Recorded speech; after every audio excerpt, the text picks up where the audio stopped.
Rosy friends, it's Julie, and today I am going to talk about the Celtic Complexion Creme.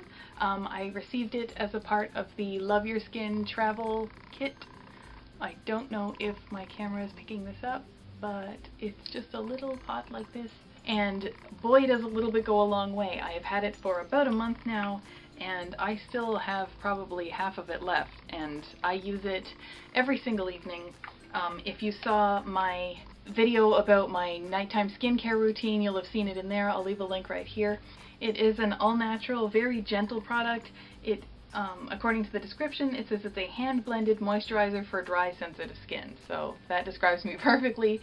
I was told when I received it that it is absolutely safe for rosacea-prone skin, so I felt confident testing it out. It says it's rich in essential fatty acids, vitamins, essential oils, and vital nutrients, free of synthetic chemicals, dyes, fragrance, and parabens. It's vegan, it's gluten-free, and it's cruelty-free. So this is a really great product. It's a very interesting product as well. I will put all of the ingredients. There is a long list of ingredients. These are all the descriptions of the ingredients. I'll put that in a link in the description below so that you can check them out to see if they would work well with your skin as well. They worked very well with my skin. I didn't actually use it on the rosacea-prone part of my face. What I did use was the calming serum. I've already reviewed that. I will put a link right here in case you want to check that out. That's the part of the skincare routine that I used directly on the rosacea part of my skin. The reason is that it is very hot out, and this is a very heavy cream, and that part of my skin did fine with the calming serum. It didn't need anything more, so I always think use the minimum products necessary, and if that was enough, then I was leaving it there and I wasn't going to tinker with it. You're given a little spatula when you buy it. I used it every day to kind of scoop the product out cleanly, and then I washed it. Basically, I scooped out a tiny little amount, and I put a little bit on, well, I put it on my hand, and then I would apply it to my forehead, nose, and chin, so kind of the T-zone. And what I found was that my forehead, the skin there absolutely loved it. So I used it all around here and this kind of space between the eyebrows here. Absolutely loved it. In fact, I found that my skin really smoothed out quite a bit.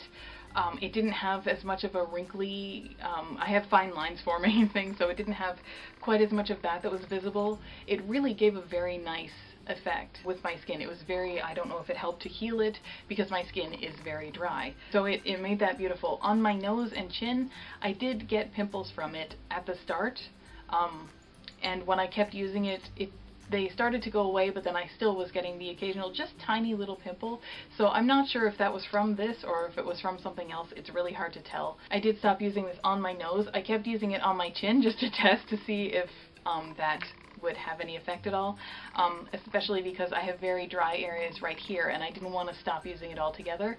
And so basically I continued using it on my chin and I had no problem with little pimples or anything at all. So it could just be either that my nose doesn't like it or that the initial breakouts had absolutely nothing to do with this product. It was something that I ate, the weather was really hot, maybe I touched my nose a lot that day for some reason, maybe my glasses kept sliding down, whatever it was. I don't know that it was this. I don't know that it wasn't this. But yeah, so I did have a little bit of pimples at the very beginning, but they may not have been related to it at all. I did like that it really didn't have any kind of strong fragrance or anything like that. It doesn't have any artificial fragrances in it at all. And I do really like that you need the tiniest little amount of it, and it goes a very long way. The instructions tell you to warm it in your fingers before you apply it, because it's a solid here, probably because a lot of these oils are solid in room temperature.